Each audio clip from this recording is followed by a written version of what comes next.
According to the Holy Scriptures, Yahweh Shai, the Son of the Most High, is set to bring immortality to the nation of Israel, the elect, via establishing the tabernacle of David, as we talk about the second coming of who the world ignorantly calls Jesus Christ.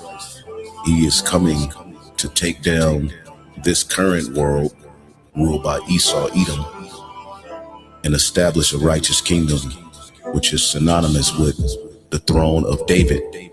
That's scriptural, which is a government that's going to run this world in righteousness. After this manner therefore pray ye, Our Father, which art in heaven, hallowed be thy name. Thy kingdom come, thy will be done, in earth as it is in heaven. Give us this day our daily bread, and forgive us our debts, as we forgive our debtors. And lead us not into temptation, but deliver us from evil. For thine is the kingdom, and the power, and the glory forever. Amen.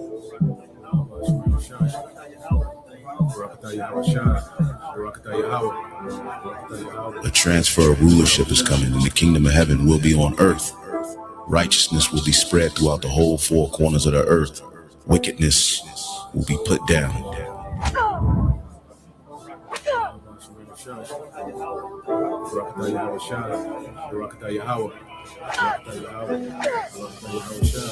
Eternal life. That's what's promised to the elect. All right, all Israel, but it starts with the elect. And that's how the earth will be governed by immortals, perfect angelic forces who are going to come down and rule on earth. Extraterrestrial bodies will be able to do things that humans do, but in heavenly bodies. Like eating, drinking. Did not Yahweh Shai say he's going to drink wine with us in the kingdom? Well, how do you drink wine with a spiritual body? Well, we're going to have out of this world capabilities in those new bodies.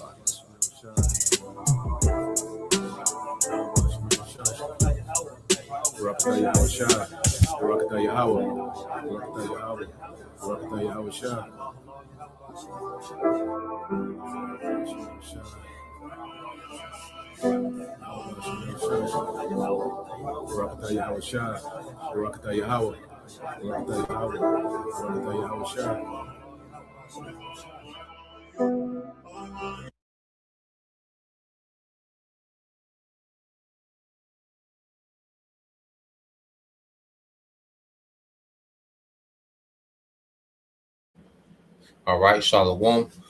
First and foremost, we would like to give all praise and glory unto Yahweh, Bahashem, Yahweh Shai, Bahashem, Kakadash, and double honors unto the apostles and the elders of GMS who rule well, teach well, being great examples to his younger brothers, and peace and blessings and salutation to the hopeful elect out there pushing his word and truth and in sincerity across the four winds in the name of Yahweh, Bahashem, Yahweh Shai, pushing to get up out of here. Shalom to the hopeful elect, the believers, the listeners who have came back to the obedience of the scriptures through faith in Yahweh Bashem Yahushua.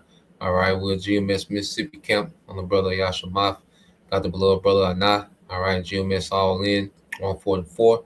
And what we want to get into today, is get into a lesson going into a wicked technocracy versus righteous feudalism.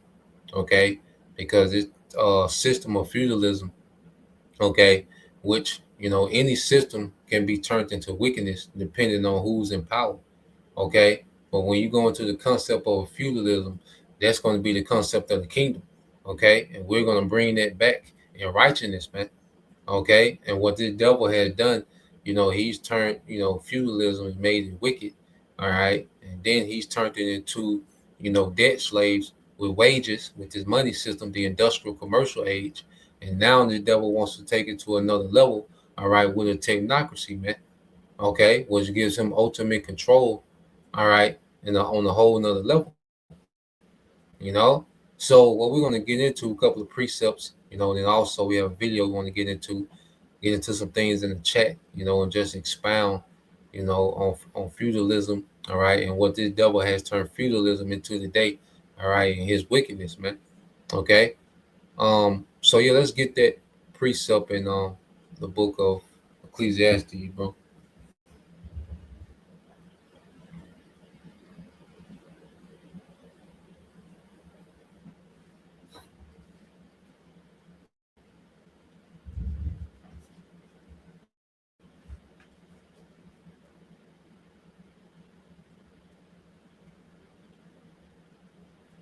The brother froze.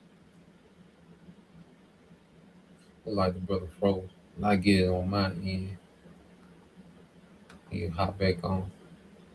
So let's go here to the book of Ecclesiastes, chapter 10. All right, in verse 5. All right. Uh, so this is the book of Ecclesiastes, verses 10. Chapter 10, verses 5. It said, "There is an evil which I have seen under the sun, as an error which proceeded from the ruler. Folly is set in great dignity, and the rich sit in a low place." All right, because there's a natural system of order in the earth, and the sons of God, all right, were meant to be at the top, okay, of society. Going back to aristocrat. You go into aristocrat, it means uh, the best choice or the best to rule. Okay, in the way that the Lord customized Israelites. Okay, because the scriptures speak about how the Lord, created us to be righteous, man. But the ways of the wicked seducing him. Okay, because the sons of God was created in righteousness because they were supposed to be the best, all right, nation of people to rule.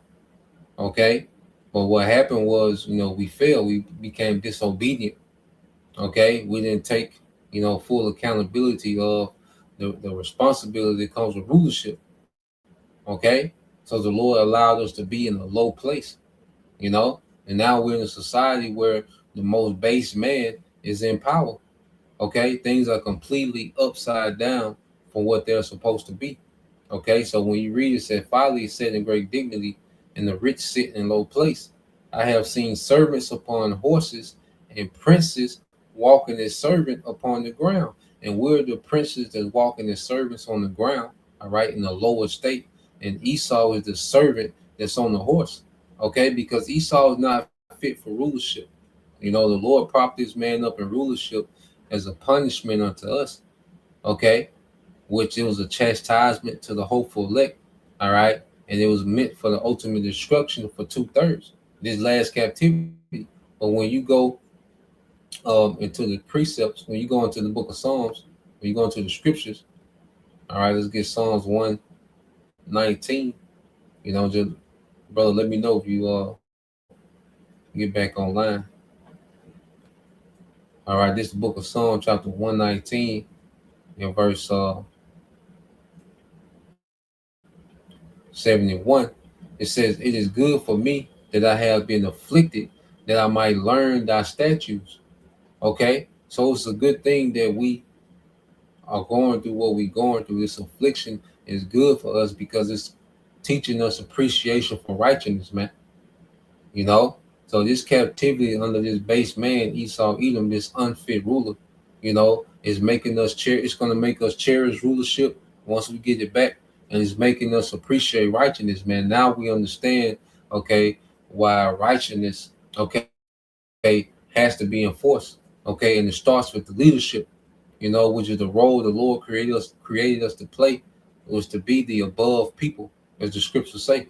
When the scriptures say we are above, where we're supposed to be the highest nation in the earth, we're supposed to have the highest rank as a nation of people. Okay, we're supposed to be kings and lords in the earth. Our sons are supposed to be princes, and our daughters princesses, man, and our women. Okay, that's our rightful order. You see, but we strayed away from righteousness. All right, and the Lord humbled us through these afflictions, man. Okay, and put us under this base man so we can appreciate righteousness, man. And we're gonna cherish rulership in the kingdom to come. Okay, because when you go into what Yahweh Shai was preaching, okay, when you go into the book of Matthew, this is the book of Matthew, chapter 13.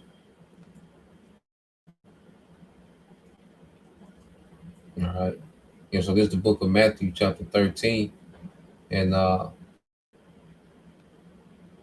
in verse 10. And it says, And the disciples came and said unto him, Why speakest thou unto them in parables? He answered and said unto them, Because it is given unto you to know the mysteries of the kingdom of heaven, but to them it is not given. So it says the mysteries of a kingdom, because we've been so separated, from what a kingdom is as a people. All right, because we've been the tail, okay, of another man's kingdom for so long that we've been far removed, from the concept of the kingdom, from the concept of sovereignty, from the concept of ownership. We've been so far removed from these things. All right, and as this word goes forth, well, it's awakening us, because one of the main things that we've been awakened to is the concept of a kingdom, the concept of rulership, the concept of sovereignty, man. Okay, because we was blind to these things, man. We thought the highest level of prosperity was being an entertainer or celebrity in another man's kingdom. Okay, but no matter how high people rise in this man's kingdom, we're still slaves. We're still the serfs. Okay, so when you go into, all right, the kingdom in the Greek, okay, you get this word in the Greek, Strong's G 932. Basileia. basileia. Basileia. Okay, it says royal power, kingship, dominion, rule.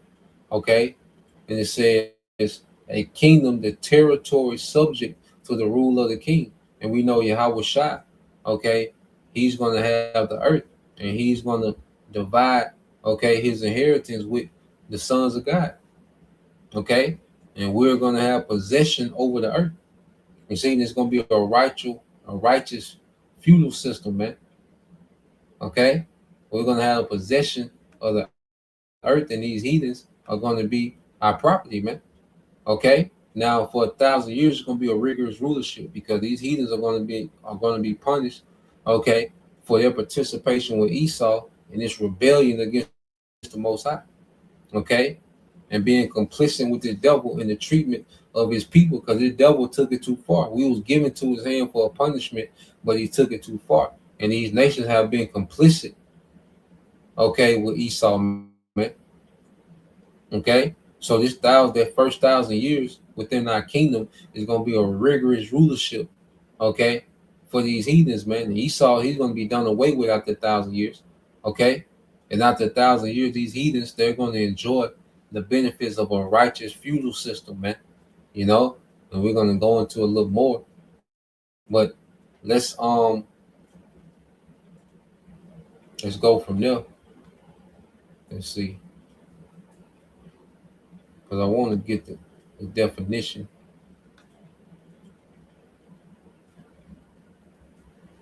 I want to get that definition of this word. You you good, bro? I'm good. Internet had rebooted. Okay, come. Okay, come. Yeah, so I'm gonna just get this, and then we segue to the video, bro. So when you go into feudalism, say feudalism was a social, economic, and political system used mainly in medieval Europe, and that's when Jake was in power. Then the segue into Esau to the Renaissance period. Okay, from about the ninth, because you go into feudalism, it has concepts, rooted in the Bible, you know, and it says feudalism was a social, economic, and political system used mainly in medieval Europe from about the 9th to 15th centuries. It organized society around land ownership and mutual obligations. It says the core idea: land was the main source of wealth and power. Kings granted lands to nobles, and in return, those nobles promised loyalty and military service. It says basic structure: the feudal society is often described like a pyramid. King owned all the land in theory, gave large, all right, sections of land called fiefs to nobles, okay, governed the land they received. It says promise military service and loyalty to the king, let smaller nobles or knights use part of their land. It says you had the knights, which are vassals, warriors who protected the land, served lords, and servants. in exchange for land and payment. And it says peasants or serfs worked the land to produce food. In return, they received protection and a place to live. Serfs were tied to the land and couldn't easily live. All right, and these heathens are going to be, all right, the serfs, okay, in our kingdom. All right, and then you're going to have, a ranking order, beginning with your house shot, okay, and then you're going to have 144,000 of first fruits. You have the rest of the elect, men, women, and children. It's going to be, our whole nation is going to be a ruling class, okay? Every Israelite born is going to be a part of the ruling class, okay? It's going to be a righteous feudal system, and we're going to have ownership, okay, of everything, okay? And these heathens, they're going to get, their portions from us, okay? Their labor is going to belong to us. Now, I say that first 1,000 years is going to be rigorous, okay, because it's a punishment and a chastisement to these heathens, okay. And after that 1,000 years, Esau is going to be done away with. You see, but after that 1,000 years, these heathens, they're going to be able to enjoy abundance. They'll never be a part of their ruling class, okay. With Israel, they'll never be part of that new covenant. They'll never have the new bodies, okay. So they'll never be able to be on the same rank. All right, the lowest Israelite, okay, is going to be far above the highest ranking heathen in the kingdom, man. So it's going to be a big difference. You see, but it's going to be a righteous feudal system, man. But in the feudal system, the people at the bottom, all right, after 1,000 years, these heathens, they're going to be able to enjoy abundance. Okay, it's not going to be a system that keeps them, barely hanging on and barely surviving like this devil has it, man. He runs the world where people are barely hanging on and barely surviving. Okay, the heathen are going to be able to have abundance under us, man. Okay, they're going to get to enjoy, all right, the earth, the paradise of the earth, man. But their labor is going to be forever, all right, our possession, man. They're going to be forever our inheritance and our possession, man. Okay, so let's get to the video and show how this wicked nigga, how he does, feudalism. And then even in the medieval times, Jake became greedy and wealthy. Jake that was empowered. Jake wasn't righteous. They was better than Esau, but Jake wasn't righteous. Jake, you had wicked niggas in power. Then. But yeah, go ahead and play that video, bro. Come on, I got you. You probably think feudalism ended with the Middle Ages, that serfs were freed, land was redistributed, and everyone became equal under capitalism. But here's what they don't teach you. The system never died. It just changed costumes. Today, you don't owe labor to a lord for land you'll never own. You pay rent to a landlord, work for a corporation that owns your output, and subscribe to platforms that control your access. The names changed. The extraction didn't. And if you think you're free because you're not chained to the soil, think again. Because the modern economy runs on the same logic that kept peasants poor for 1,000 years. You don't own, you rent. Welcome to the financial system.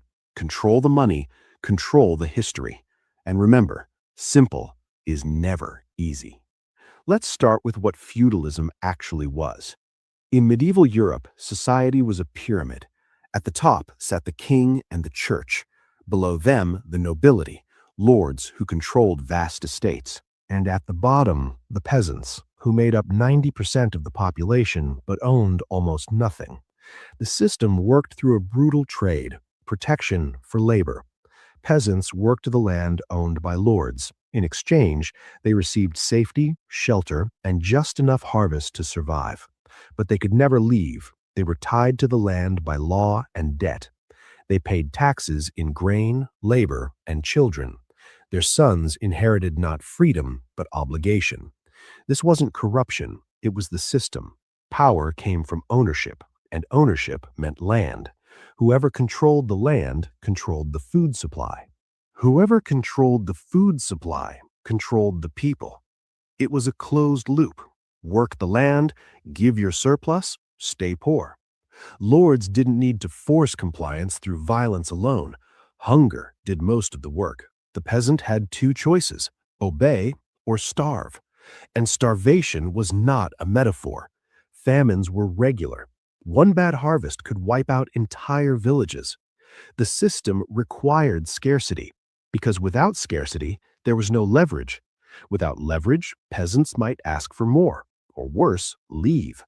That's why mobility was restricted. You couldn't just walk to the next village and start fresh.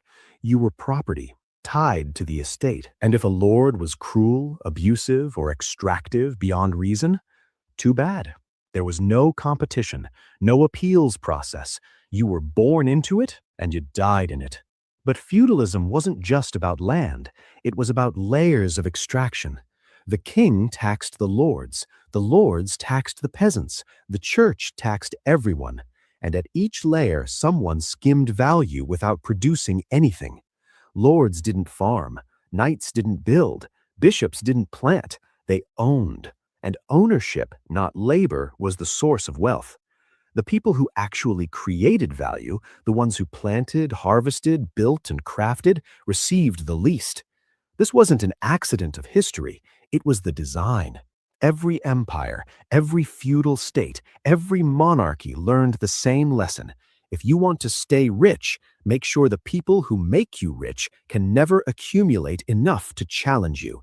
And that system lasted for centuries. Then came the Industrial Revolution. Suddenly, wealth wasn't just about land anymore. It was about factories, machines, capital. Peasants left the countryside and flooded into cities, hoping for freedom and wages, and they got wages, barely enough to survive. What they didn't get was ownership. The factories they worked in, owned by capitalists. The machines they operated, owned by capitalists. The housing they rented near the factories, owned by capitalists. The system didn't end, it industrialized. Instead of a lord owning the land you farmed, a factory owner owned the building where you worked. Instead of giving grain as tribute, you gave labor for wages, just enough to keep you coming back. The extraction mechanism stayed the same, only the aesthetic changed. You weren't tied to land anymore, you were tied to wages. And if you think that's freedom, try quitting without savings. Try leaving without another job. The difference between feudalism and early capitalism wasn't freedom, it was mobility of servitude. You could choose which factory to serve, but you still served. And just like medieval times, the people who owned the means of production accumulated wealth. The people who didn't.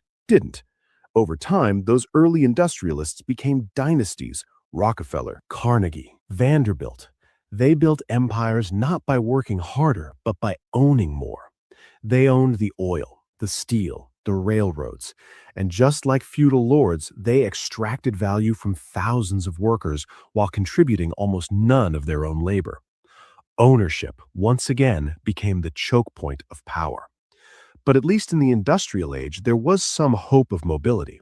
If you were smart, ruthless, or lucky, you could start a business. You could own property.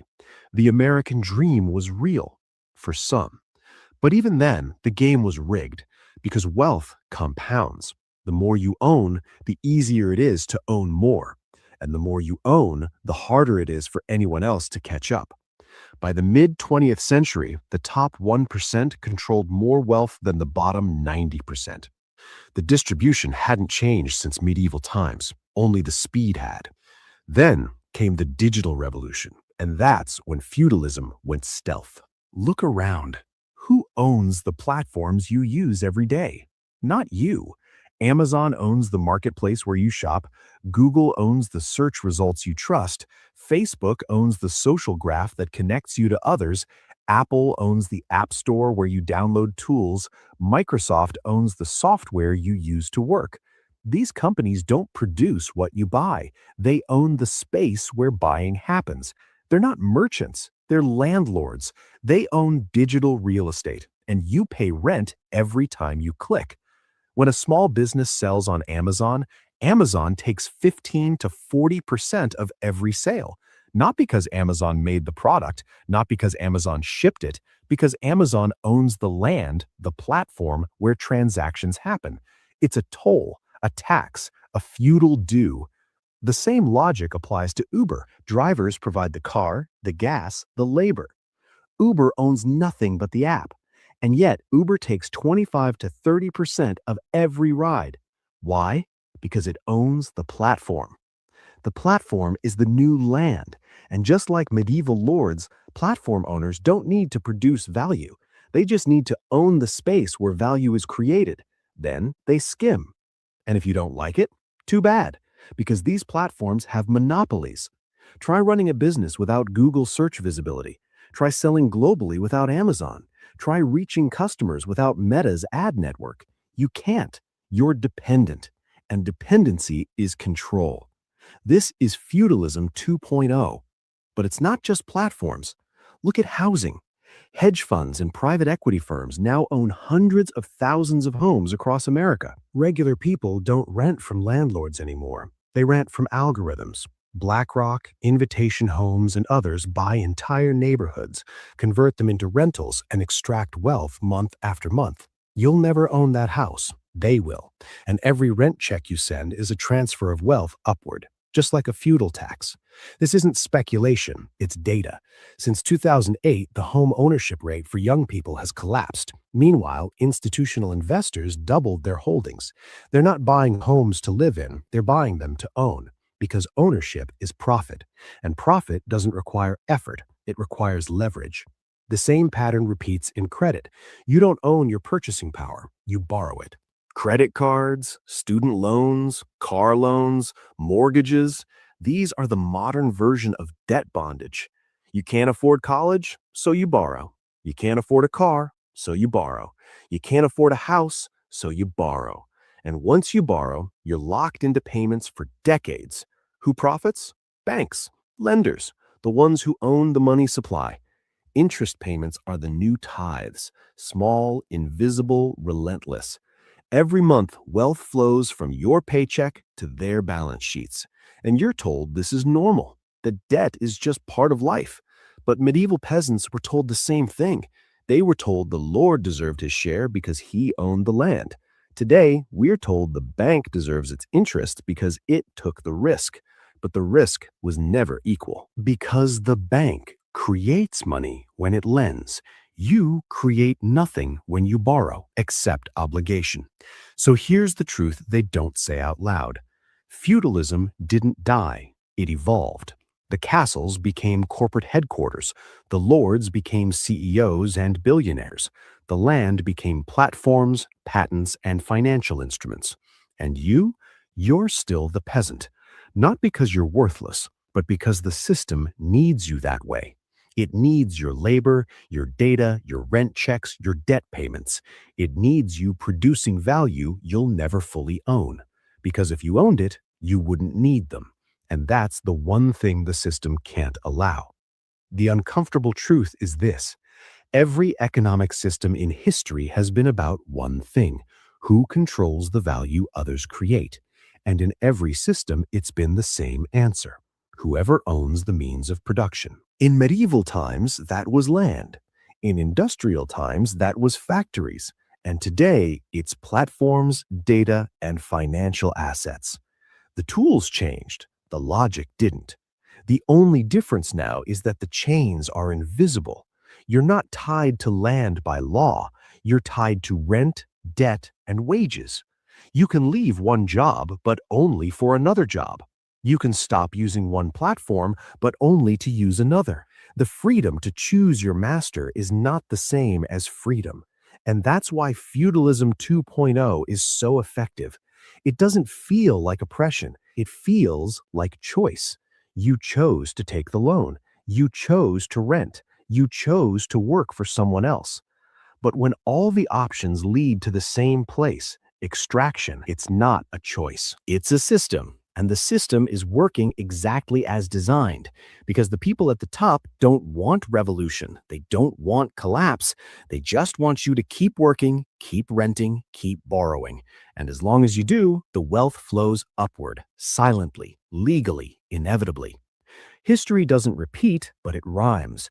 And the rhyme of feudalism is power through ownership. The names change, the mechanisms evolve, but the result is always the same. A small group owns everything, Everyone else works for access. That's not dystopia, that's now. If this gave you a new perspective, hit subscribe. It's financial system and history leaves clues. I show you where the money leads.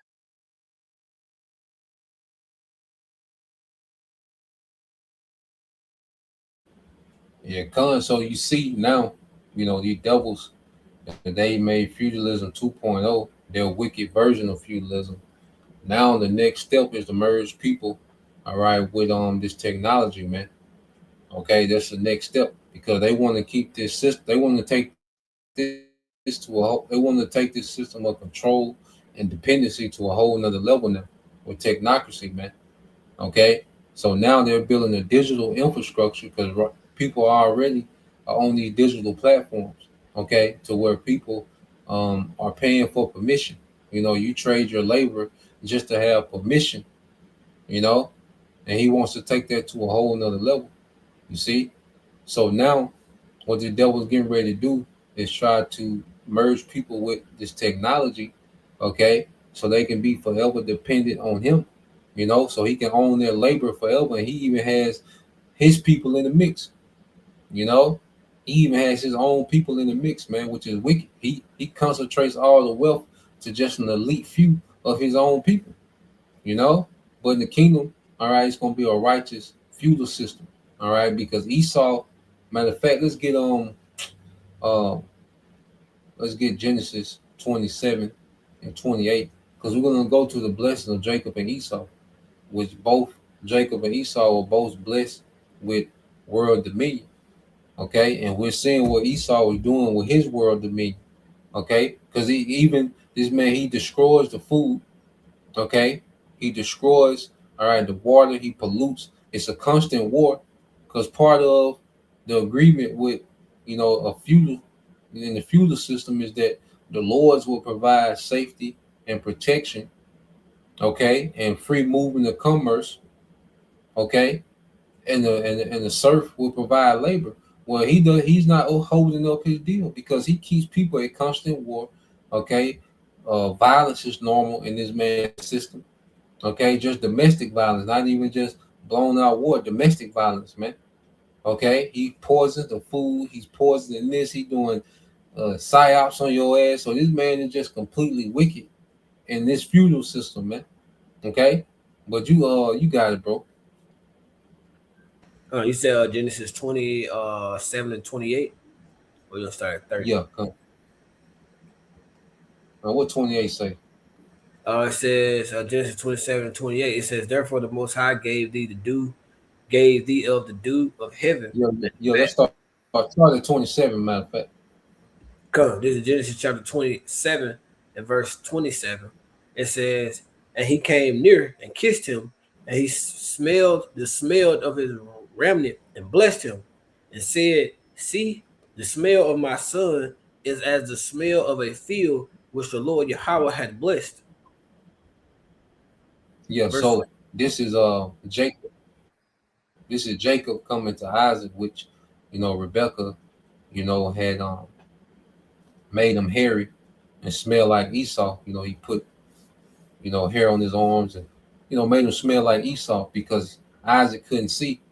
Okay, so this is Rebecca and Jacob, supplanting the blessing from Esau, which it was Jacob's anyway. And then Esau sold his birthright.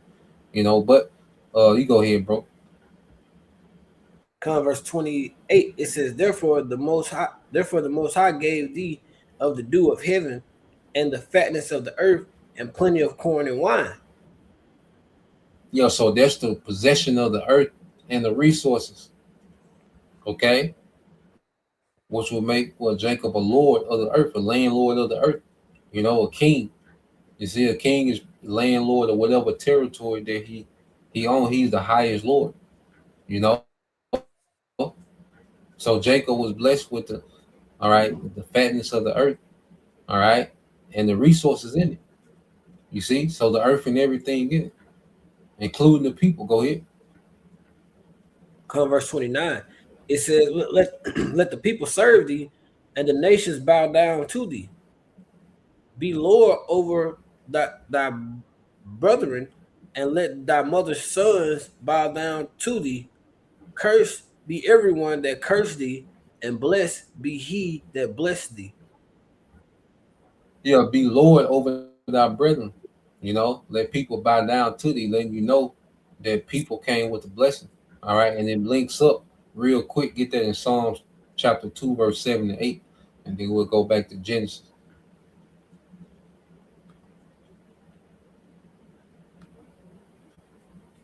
This book of And this is the Psalms, Heavenly Father speaking to Yahweh. You got it, bro. this is book of Psalms, chapter 2, verse 7 and 8. It says, I will declare the decree. The Lord Yahweh has said unto me, Thou art my son. This is the day I have begotten thee. Ask of me, and I shall give thee the heathen for thine inheritance, and the uttermost parts of the earth for thy possession. Yeah, so this blessing was given to Yahweh Shai. This was before the earth was made. Okay. And then you see Jacob getting this blessing, and Yahweh Shai will come through who? Through Jacob, through Israel. Yahweh Shai is the Israelite. So this blessing was always meant, all right, for Jacob. And see, we got this blessing eternally. Esau has it temporarily. Okay. And he's showing why he's not fit, okay, to be in rulership, man. You know? So right before we will come into our blessing, all right, with an eternal kingdom where we will have to be servants in Esau's blessing, so the Lord can make us cherish righteousness, man, so we can appreciate righteousness and we can appreciate rulership, man. Okay, and we can really understand the severity of rulership. Okay, but you got it, bro. Back in Genesis. We go back to Genesis, and then let's get that word Lord in Genesis 27 and 29. See what they say. I'll grab that quick. This is that word Lord here in Genesis 27:29. Strong's H 1376. Gevir. Gevir. All right, it says So Lord. the Hebrew word is the Hebrew word is Gabar, Gabayar in the Hebrew. Yeah, Gabayar. Okay,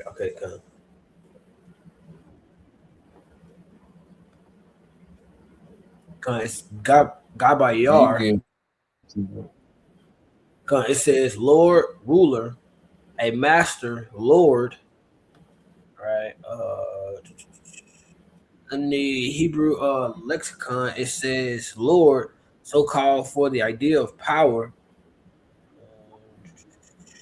See, that's it, bro. Okay, yeah. So it just goes into a ruler. Yeah, it just goes into a ruler. A master. So it was always meant for Jacob to be a ruler and a master in the earth. Okay. Now Esau will get blessed with the same thing. Okay, but his was temporary. Okay. So go ahead into verse 30. This is Genesis 27:30. It says, and it came to pass as soon as Isaac had made an end of blessing Jacob, and Jacob was yet scarce gone from the presence of Isaac his father, that Esau his brother came in from his hunting. Verse 31. Verse 31. And he also had made savory meat and brought it unto his father, and said unto his father, let my father arise and eat his son's vision, and bless eat his son's vision, that thou soul may bless me. And Isaac said, So Esau comes in after Jacob, gets the blessing, and Esau thinking that he's going to come get the blessing. So he brings in, venison, which Isaac sent him on the hunt to go get venison. Okay, so by the time he gets back, Jacob has already supplanted the blessing, which was for Jacob anyway. Okay, but Esau is going to come, all right, and entreat the blessing, entreat that blessing from Isaac. Go ahead. He gonna try to entreat of the blessing that he had already sold. And that just show you how evil and how wicked this nigga is, how much he's a liar. Verse 30. Flocky. Verse 31, it says, and he also had made savory meat. I read that one already. Flocky. Verse 32, it says, and Isaac his father said unto him, who art thou? And he said, it is thy son, thy firstborn Esau. And Isaac trembled very exceedingly and said, who? Where is he that have taken vision and brought it and brought it me? And I have eaten of all before thou camest, and have blessed him, yet, and he shall be blessed. Yeah, so Isaac doubled down and said, yeah, he shall be blessed. Letting you know that it was always meant for Jacob. Okay, so Isaac doubled down on the blessing he gave Jacob and said, yeah, he shall be blessed. He didn't panic and try to undo the blessing. He didn't panic and try to say, well, go find him that I bless so I can No, he said, yeah, and he shall be blessed. Will let you know that it was always meant, okay, for Jacob. But you got it, bro. Verse 34. And when Esau heard the words of his father, he cried with a great and exceeding bitter cry, and said unto his father, bless me, even me also, O my father. And he said, thy brother came with subtlety and had taken away thy blessing. Mm-hmm. Verse Go ahead. verse 36. And he said, is not he rightly named Jacob? For he has supplanted me these 2 times. He took away my birthright, and behold, now he has taken away my blessing. And he said, and he said, hast thou not reserved a blessing for me? Yeah, so he has he reserved a blessing for him. Now we're gonna go into what Esau was blessed with. Go ahead. Verse 37. And Isaac answered and said unto Esau, behold, I have made him thy Lord, and all his brethren I have given to him for servants, and with corn and wine have sustained him. And what shall I do now unto thee, my son? Yeah, Verse so 30. he's pretty much telling Esau. He's telling Esau, I gave Jacob everything. I have made him thy Lord. I gave him all the resources. He has everything, corn and wine. So he has everything. Even you, he got you. So Isaac is like, nigga, what? It really ain't nothing left. You know, but you got it, bro. Verse 38. And Esau said unto his father, hast thou but one blessing, my father? Bless me, even me also, O my father. And Esau lifted up his voice and wept. Yep, go ahead. Verse 39. And Isaac his father answered and said unto him, behold, thy dwelling shall be the fatness of the earth, and the dew of the heaven from above. And by the sword thou shalt live, and shalt serve shalt serve thy brother. And it shall come to pass, when thou shalt have dominion, thou shalt break his yoke from off thy neck. Yo, so this devil, because that's the point. So this devil, he received the fatness of the earth, okay, and the dew of heaven from above. So he received a blessing of a world rulership, but it was temporary. So Isaac, he etched out a little time period for this nigga to rule temporarily before Jacob would come into his blessing, man. And the Esau was showing what he would do. Esau was showing, all right, what his kingdom would look like. Matter of fact, the scriptures say, matter of fact, let's get that in uh Ecclesiastes 10 and 16. And then we're gonna link that up with Matthew 24 and 21. But you got it, bro. So this like the Lord gave Esau a trial run, the rulership of the earth, man. And look what this nigga has run into. He made everybody rebel against the Lord. This nigga has the biggest rebellion ever against the Lord within his rulership, man. Okay, and the people, the way that this man is ruling the earth, man, nobody will survive. But you got it, bro.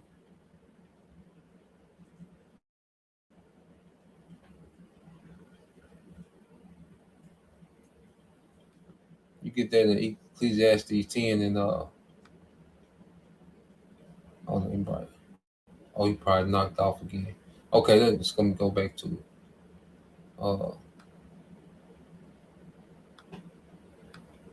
So let's go here real quick to the book of Ecclesiastes 10. Okay, this is the book of Ecclesiastes, chapter 10.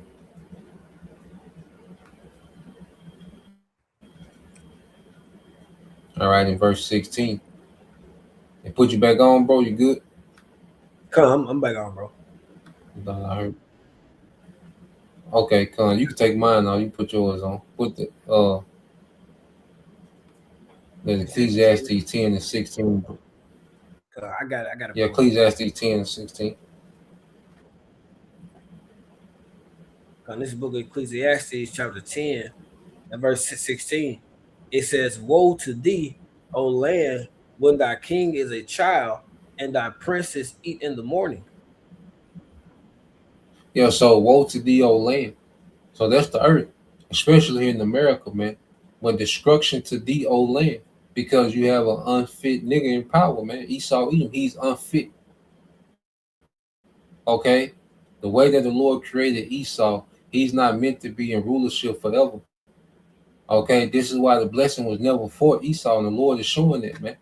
Okay, because like I say, the feudal system is not a wicked system, but the way that this man does it, and the way this man has threw his technocracy in the mix. Okay, first it went to the industrial. Okay, it went to industrial commercial. Now it's going to what digital. Okay, which is leading to a technocracy, man. So the system just get worse and worse and more corrupt and more oppressive under this nigga, man, because he's not fit. All right, so woe to thee, O land. Read it again, bro. I got you, bro. This is Ecclesiastes 10 and 16. It says, "Woe to thee, O land, when thy king is a child, and thy princes eat in the morning." Yeah, and now princes eat in the morning, which means that their priorities is themselves. Okay, because as a nobles, you're a servant to the people. Okay, your rulership should do a service to the people. It should benefit the earth. It should benefit the people. Okay, that's in your realm. Okay, they should be the first priority. Okay, but the way that this devil runs it, he's his first priority in his kingdom. Okay, and that's why you have such an unevenly distributed, all right, wealth. That's why you have such uneven wealth distribution, man. Okay, where the 1% own over 90% of the wealth of the world, man.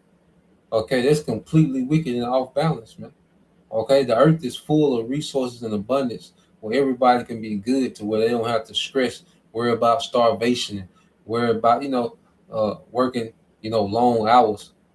Okay, just to survive, man. Okay, but when you go here, because it woe to thee, O land, and even Yahweh Shah, he backs it up. Okay, when you go to here, let's get Matthew. Um, let's get the book of Matthew, chapter 24. Okay, and verse and 22, it says, "And except those days should be shortened, there should no flesh be saved. But for the elect's sake, those days shall be shortened." Okay, so if Yahweh Shai did come back and cut this man off from ruling, no flesh will make it. That's how poor of a ruler this man is. Okay, this is a wicked rulership. He doesn't care about life. Okay, this man doesn't. This man has no value when it comes to life. He only values him getting more control, himself becoming more powerful, man. Okay, he's trying to be the most. He's trying to do too much. Trying to be the most high, nigga. You're doing too much.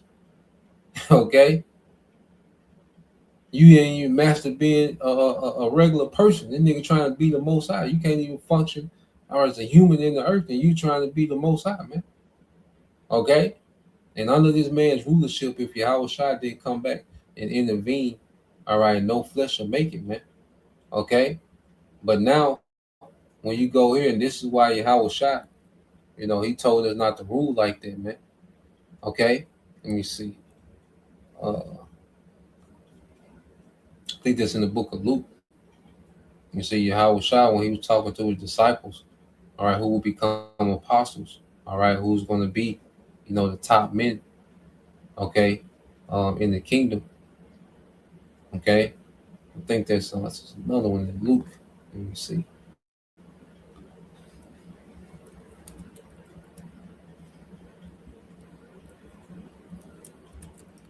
Let me get the one in Luke. So Yahushua, he was talking to his disciples. Okay, here you go. Luke 22 and 24. All right. It's the book of Luke, chapter 22, verse 24, saying, there was also strife among them, which of them should be accounted the greatest. And he said unto them, the king of the Gentiles exercise lordship over them, and they that exercise authority upon them are called benefactors. All right. So how the heathen will rule, okay, is that they will use their position and their status and rank to just enrich themselves, not to forward the people that they was ruling over, man. Your a ruler is supposed to forward the people that he's ruling over. He's supposed to forward life. When you go back to the garden, Adam was given that breath. It was to protect life. Okay, which this is Adam, which if you can receive it, Yahweh Shah speaking. Because Yahweh Shah understood all his mistakes as Adam and Solomon. Okay, he understood all his mistakes. So this is why now he's coming, to the disciples and letting them know, like, look, that ain't the style we want to rule in. This is in what? Pax Romana. This is the peak of the Roman Empire, where he's telling his disciples, like, look, don't rule like them. They use their position and their status to enrich themselves. Okay? But then they put on as if they're for the benefit of the people. Okay? They call themselves benefactors, or Esau called these billionaires, they call themselves philanthropists now. They make all these billions of dollars by, extorting the labor from the masses, okay, taking shortcuts in production, okay. But then they'll build a library in Harvard and say they are benefactor to society. Give out a scholarship or two every now and then, and now they are benefactor to society, man, when they've done nothing but take. Okay, a ruler is not, it's not supposed to be a one-way thing where people just extrapolate all their labor, their time, and their energy, okay, towards your benefit, man. Okay, as a ruler, they're supposed to be able to thrive in the environment. It's supposed to be an environment where they thrive, man. The air should be clean, the food should be real and full of nutrition, man. The simple Esau don't even do the simple things, man. Okay, it shouldn't be a society of violence where everybody got to have a gun 24/7. There's random shootouts, and see, that's not so. Here it is, as a ruler, you're supposed to keep that in check. That's your see, as a ruler, you have responsibility, man. Okay, which we're gonna get into that in the book of Wisdom of Solomon, and it says, and he said unto them, the kings of the Gentiles exercise lordship over them, and they that exercise authority upon them are called benefactors. But ye shall not be so. But he that is greatest among you, let him be as the younger, and he that is chief as he that doth serve. Okay? So the ones with the greatest rank, okay, with the greatest authority, the chief amongst the people, all right, their office is to serve the masses, man. Okay? And by default, you're putting them in a position to where they're going to win, and they're going to want to willingly, okay, serve you. Okay. But Esau, this devil here, man, he has a system that's so corrupt and so perverted and so destructive to the very people, that he's ruling over, man, even though his own kind. Because really every Edomite supposed to be way well off than what they are, man. But this devil has hoarded the resources to himself, man. Amalek has hijacked the blessing. It's a beautiful thing to see them fall out with each other at the end of this rulership. Okay. Verse 27 says, for whether is greater, he that sitteth at meat or he that serveth, is not he that sitteth at meat, but I am among you as he that serveth. So even though Yahweh Shai was, greater than them, he was above them. Okay. He was among them as a servant. Him washing the feet, that was him showing, that he was a servant amongst them. He came as a servant. You see, he had the spirit of a servant because in order to be a great leader, you first have to be a great servant. You have to understand the concept of servitude. Okay, because no matter how high of a rank you get, you never stop serving. You always serving. Okay, so when you go from there, going back to Ecclesiastes, are you back on? Come on, bro. Come on, I didn't know you. But you can go back to you can get Ecclesiastes 10 and 17. And I already got it pulled up. This is Ecclesiastes 10 and 17. It says, "Blessed art thou, O land, when the king is the son of nobles, and thy princes eat Yep. in due season for strength and not for drunkenness." Yeah, blessed be your land, because the earth is going to benefit off our rulership. The earth itself, the animals, the flowers, the vegetation, the air, the water, everything's going to benefit off wise rulers, the earth itself. Okay, then the people, they're going to benefit, man. Hey, people are not like Esau has it to where people have what you call cognitive diminishment, man. People's ability to think is diminishing, man. This man just destroys people. Okay?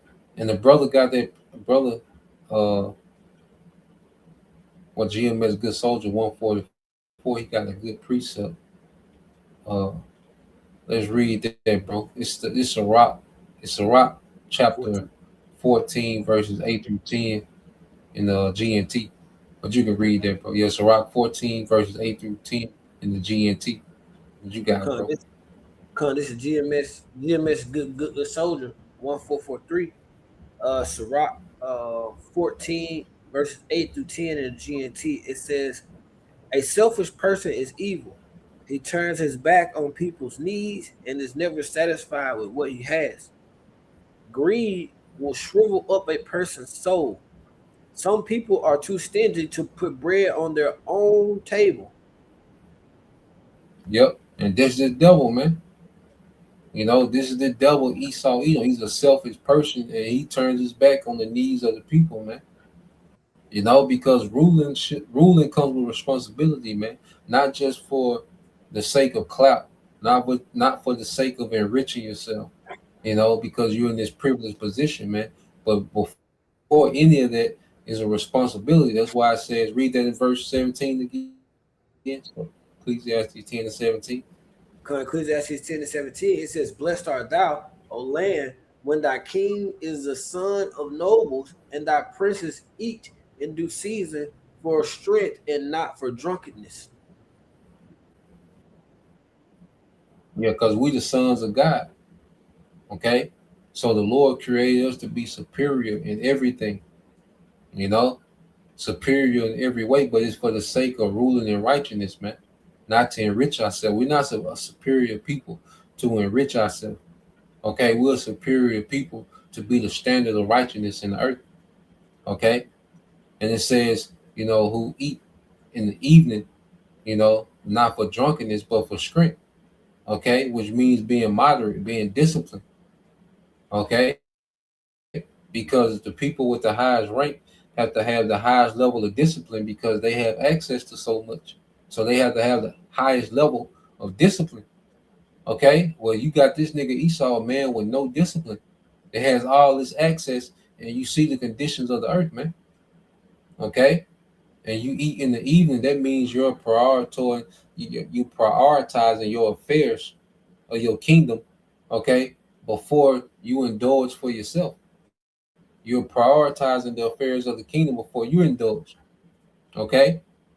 So let's get that and we can end it with the book of let's get that Sirach 6 and 24.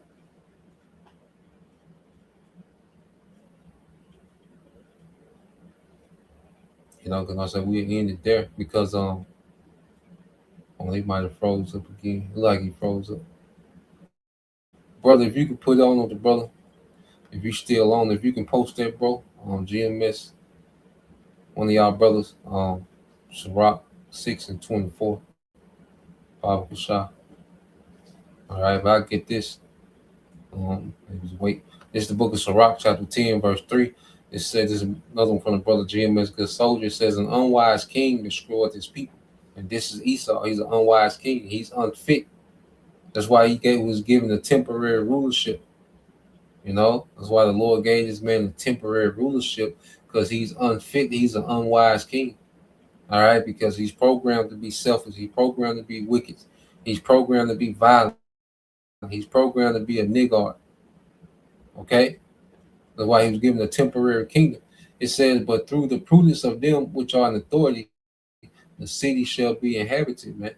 You know, life is going to flourish under the rulership of Israel, man. Even this rigorous captivity is going to benefit the heathen in the long run, because they're going to get their wickedness purged out of them, man.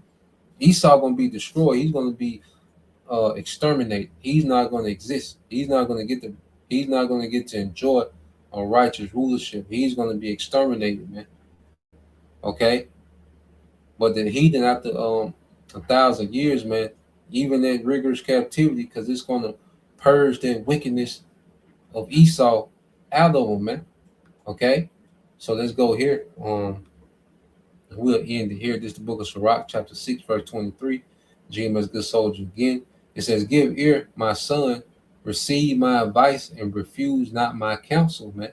And this captivity really made us receive the Lord's advice. You know, being in this lower state, it made us receive, you know, the Lord's being in this estate made us receive the Lord's advice, man. Okay? So now we've given ear to the Lord's advice, and now we understand what the Lord was always trying to show us from the beginning, man. As the sons of God, this is what he was always trying to show us, man. The seriousness of ruling in righteousness, man. It's not an option. Ruling in righteousness is not an option, man. This is what the Lord has showed us in this captivity. Okay? Ruling in righteousness is not an option. You see, it's the only way. Okay? And it benefits everyone from top to bottom. You see? And it says, verse Shalakin, bro, Wisdom of Solomon 6 and 24. But that was a good one, though. It said, I'm gonna read this one. It said, and put thy feet in her feathers and thy neck into her chain. You know, that's being a prisoner to this wisdom, to this doctrine, you know. But yeah, you can get that, bro, that Wisdom of Solomon 6 and 24. That was a good one too. Wisdom of Solomon 6 and 24. Because before we can become those rulers, we have to become a prisoner to this wisdom.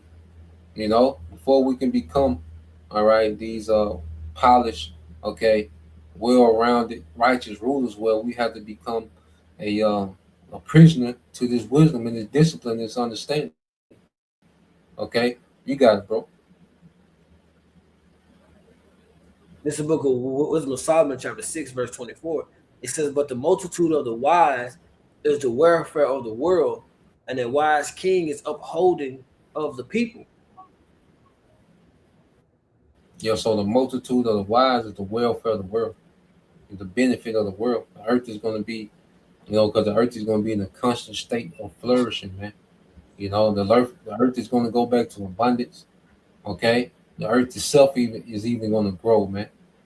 Okay, everything is going to be fruitful. The food's going to go back to having its nutrients. The earth is going to have its smell back, man. This nigga done knocked the smell out the earth, man. You know, this nigga done knocked the smell out the earth, man. The earth is going to go back to having its natural smell, man. Okay, no pollutions, no toxins. Okay, no factories, no chemicals, man. Okay, and that's going to be in the righteous rulership. You know, it's going to be a righteous feudal system, man, with the nation of Israel being the kings and lords of the earth. All right, the nobility of the earth, man. Okay, and these heathens, okay, they're going to be servants. Okay, so that was the point, bro. You had something? Bro. Okay, well, we'll end it on there, bro. You know, Lord will, you know, you brothers, all right, and you sisters identified once again. We're going to give all praise and glory unto Yahweh Bahashim, Yahweh Shai Bahashim, Makakodash. And double honors unto the apostles and the elders of GMS who rule well, teach well, being great examples towards younger brothers. And peace and blessing salutations to the hopeful Shalom. Shalom.